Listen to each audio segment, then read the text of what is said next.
오늘 함께 볼 본문은 디모데전서 6장 17절에서 21절까지 말씀입니다.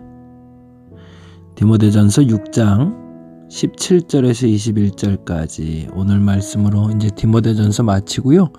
내일 이제 디모데후서 1장 보고 9월 14일 월요일부터는 다시 새벽 예배를 온라인이 아니라 대면 예배로 시작하려고 합니다. 그래서 내용이 달라지진 않겠지만 소리가 조금 다를 거고요. 현장에서 녹음한 녹음 파일로 함께 은혜 나누도록 합니다. 9월 14일 날 회복될 새벽 예배를 위해서도 여러분 기도해 주시기를 부탁드립니다. 디모데전서 6장 17절에서 21절까지 제가 읽어드립니다. 내가 이 세대에서 부한 자들을 명하여 마음을 높이지 말고 정함이 없는 재물에 소망을 두지 말고 오직 우리에게 모든 것을 후히 주사 누리게 하시는 하나님께 두며 선을 행하고 선한 사업을 많이 하고 나누어 주기를 좋아하며 너그러운 자가 되게 하라. 이것이 장래에 자기를 위하여 좋은 터를 쌓아 참된 생명을 취하는 것이니라. 디모데야, 망령되고 헛된 말과 거짓된 지식의 반론을 피함으로 내게 부탁한 것을 지키라. 이것을 따르는 사람들이 있어 믿음에서 벗어났느니라. 은혜가 너희와 함께 있을지어다. 아멘.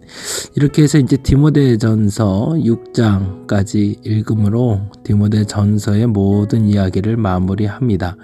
역시나 동일하게 어제 말씀드린 대로 17절에서 21절은 이제 마지막 권면사가 되는데요.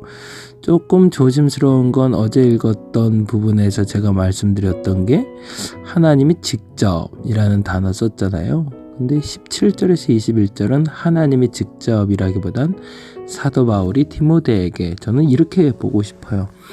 이렇게 구별하는 건 제 개인적인 주관적인 판단입니다. 거기에 절대시를 두진 마시고요. 여러분이 말씀을 보실 때 들려오시는 하나님의 소리에 민감하게 조금 반응했으면 좋겠다고 해서 이렇게 말씀드리는 거지, 거기에 절대시를 두지는 않으셨으면 좋겠어요. 근데 개인적인 생각에는 그러한 식으로 읽을 수 있을 때 이게 훨씬 더 다채롭고 그리고 능력 있게 성경을 보게 되거든요. 우리는 그 얘기를 알고 있잖아요. 성경은 하나님의 감동으로 쓰여졌다. 그리고 성령께서 말씀하신 바에 따라 기록되었다라는 걸 우리는 알죠. 그러니까 사람이 쓴 편지로 사도 바울이 디모데에게 쓴 편지라면 이건 성경의 가치를 부여하기엔 좀 약하죠. 아무리 뛰어난 사람이라 할지라도, 하나님의 성령의 인도하심을 받은 사람이라 할지라도 그 사람이 주체가 돼서 기록한 글을 우리가 성경이라는 권위로 두기는 좀 조심스러우니까. 그런데 여기에는 내재되어 있는 힘이 있다는 거죠. 성경이 다른 책과는 달리 우리가 특별한 은혜로 접근할 수 있는 이유는 앞서 말씀드린 대로 한 화자가 한 청자에게 인간이 인간에게 전달하는 것처럼 보여지지만 어느 간간이 어느 순간엔 100%는 아니지만 어느 순간엔 하나님이 직접 그 화자를 통해서 청자들에게 얘기하는 것이 있다는 거죠. 조금 어려운 부분이 될 수도 있을 것 같아요. 그런데 말씀을 읽다 보면 그런 묘한 하나님의 은혜를 경험할 때가 있어요. 그리고 반면에 성경엔 그렇게 기록되어 있지 않아도 성경이 마치 투명한 투영이 돼서 관이 돼서 내게 하나님의 음성이 바로 흘러 들어올 때도 있거든요. 그런 성경 읽기의 묘미를 여러분이 경험하신다면 아마 지금보다 더 풍성한 말씀 읽기와 말씀의 은혜에 도달하는 계기가 될 것 같습니다. 다시 한번 부탁드리고 이렇게 정리를 해볼게요. 성경이 한 사람이, 하나님의 사람들에게 전달하는 것으로 되어 있지만, 그런데 그 중에 하나님의 사람이 하나님으로부터 직접 말 그대로 자기를 통과하여 하나님의 사람에게 전달하는 메시지가 있다. 거기에는 가감없이 하나님의 메시지만 그대로 전달되는, 그런데 그것은 어느 정도의 절대성을 갖겠죠. 그 말씀들을 찾아서 여러분 것으로 만들어서 진짜 여러분의 하나님의 사람으로 살아갈 수 있는 계기와 여건이 풍성해지시길 바랍니다. 어제 읽은 것과 달리 17절하고 21절은 제 개인적이라고 그랬어요. 제 개인적으로 봤을 때는 사도 바울이 디모데에게 남기고 싶었던 마지막 권면입니다. 어제 읽었던 부분은 하나님이 디모데에게 그리고 목회자들 성도들에게 맞춰 말하고 싶었던 이야기라면 17에서 21절은 사실은 디모데에게 바울이 하는 얘기인데 매우 중요한 17절에 이런 단어가 나와요. 내가 이 세대에서 부한 자들을 명하여, 거기다 동그라미 해놓죠. 부한 자들. 굉장히 예민한 부분으로 걸려요. 에베소 교회는 부유한 교회였거든요. 근데 그 부유하다는 것이 넘치도록 가지고 있다라는 표현은 아니죠. 남들보다 조금 살만한 거죠. 근데 문제는 그들 중에서도 특별히 부한 자들이 있었던 거죠. 그들에게 대한 지침입니다. 17절에 이렇게 되어 있죠. 부한 자들을 명하여 마음을 높이지 말고. 그건 뭐예요? 교만하지 말라는 거죠.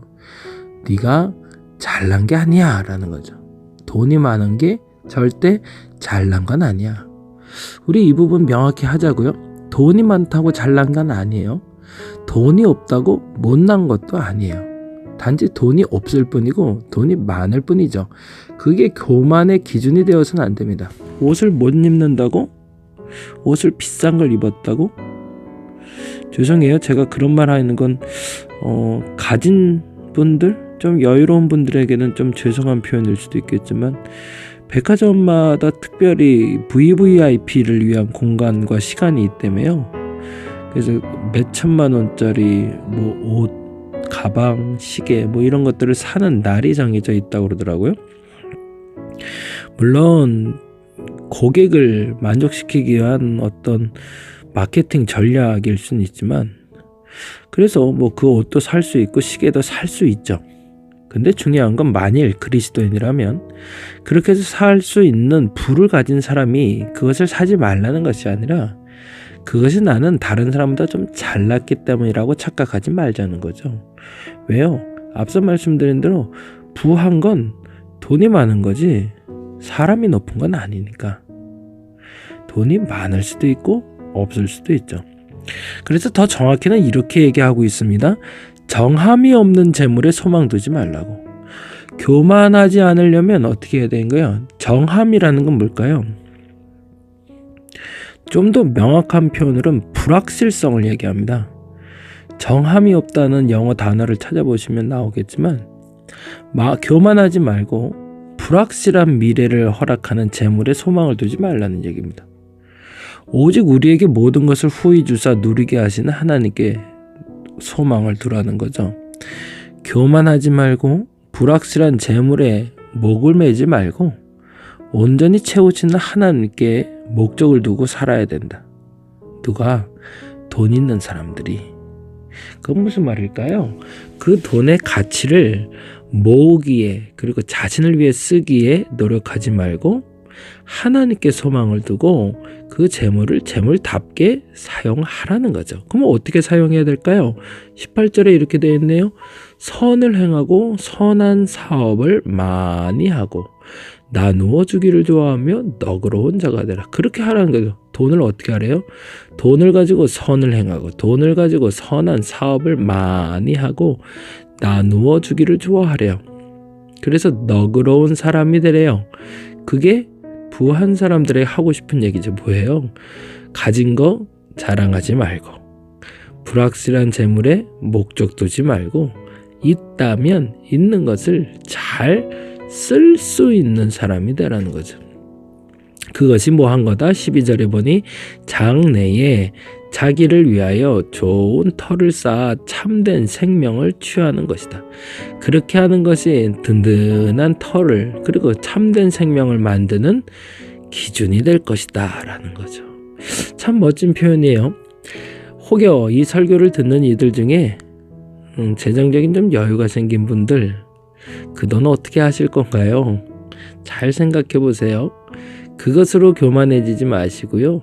쓸데없이 그 소망에 그 재물에 머물지 말게 하시고 어디에 써야 될지 어떤 것으로 사용해야 선인지 무엇을 선한 사업을 위해 사용할지를 고민하고 결단하셔서 저 하늘에 상급 쌓으시고 좋은 터를 쌓아 참된 생명을 취할 수 있는 여러분 되시길 바랍니다.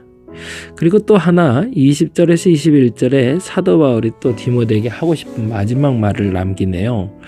20절에 보니 이렇게 되어 있죠. 디모데야, 망령되고 헛된 말과 거짓된 지식의 반론을 피함으로 내게 부탁한 것을 지키라. 뭐 한 거예요? 늘 계속 6장에서도 말했고 1장부터 6장까지 계속 반복되는 믿음에 대한 이야기죠. 양심에 대한 이야기죠. 그 믿음과 양심을 지키라. 뭐 하면서 망령되고 헛된 말, 거짓된 지식 피하라. 그리고 무엇을 지키라? 너의 양심과 너의 믿음을 지키라 라고 이야기하는 거죠. 오늘은 이렇게 두 가지 기도했으면 좋겠네요. 하나님이 여러분에게 복을 주셨으면 좋겠어요. 저도 돈이 참 좋아요. 돈이 많으면 참 좋겠고 돈이 넉넉하면 좋겠어요. 하고 싶은 거 마음껏 할 수 있도록. 그런데 우리 그렇게 하자고요. 돈을 싫어하자는 얘기 아니에요. 돈을 사랑함이 일막의 뿌리가 되는 건 맞지만, 그러나 돈을 좋아하고 나빠하고 싫어하고의 문제가 아니라 돈을 가치 있게 쓰는데 목적을 두는 삶을 살자라고 기준을 잡았으면 좋겠습니다. 돈 때문에 교만해지지 마시고요. 정함이 없는 재물에 소망 두지 마시고요. 하나님 앞에서 선하고 선한 사업에 사용할 수 있는 물질을 내게 넉넉히 공급해달라고 기도하는 여러분 되시길 바랍니다. 첫째는 정말로 부자 되시기 바랍니다. 돈도 많아지시고요. 정말 넉넉히 누릴 만큼 여러분 가지시기 바랍니다. 그러나 여러분만 갖지 말고 마음껏 나누는 사람들 되어주시기 바랍니다. 또 하나 참된 지침이 있습니다. 그것이 양심과 믿음을 지키는 일이어야 됩니다. 돈을 갖는 것, 여러분이 살아가는 것, 말하는 것, 행동하는 것, 이 모든 것이 선한 양심을 지키고 바른 믿음을 지키는 지침이 되시길 바랍니다. 지금 다림목교회로는 자그마한 예배당 하나를 더 보고 있어요. 지금 현재 보고 있는 예배당이 좀 협소하기도 했지만 아무래도 코로나 끝나고 나서, 더 정확히는 코로나를 품고 가는 다음 세대는, 그리고 앞으로는 코로나를 품고 살아가는 시기인데, 이러한 때에 조금 더 넓은 곳에서 조금 다른 형태의 예배를 시도를 해보려고 합니다. 그래서 작은 예배당 하나 얻어서 같이 그 꿈을 꿔봤으면 좋겠는데, 아직은 구체적인 것이 명확하게 서진 않았지만 조금씩 전진하고 있고요. 그래서 부동산 업자도 좀 알아보고, 그리고 인테리어도 좀 알아보고, 그리고 우리 교인들과 함께 교제하며 앞으로 나아갈 방향 제시해 보려고 합니다. 생각보다 좀 많이 들 수도 있고 오히려 더 적게 될 수도 있는데, 오늘 본문 읽으면서 저는 개인적으로 그렇게 깨닫고 그렇게 하려고 그래요.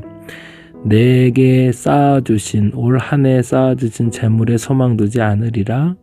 그리고 한번 그 재물로 하나님 일 한번 해보리라. 어려울 때인데 이 어려운 시기에 더 좋은 일을 할 수 있는 계기가 마련된 것 같아서 한번 투자 형태로 시작을 해보려고 합니다. 말씀을 듣는 분들, 우리 다림목교회 제2예배실 위해서, 그러니까 지금 예배실도 쓰고 다음 예배실 두 가지를 다 같이 쓸 거거든요. 지금 예배실은 온전하게 전통적인 예배와 깊이 있는 묵상이 있는 예배실로, 기도실로 사용할 거고요.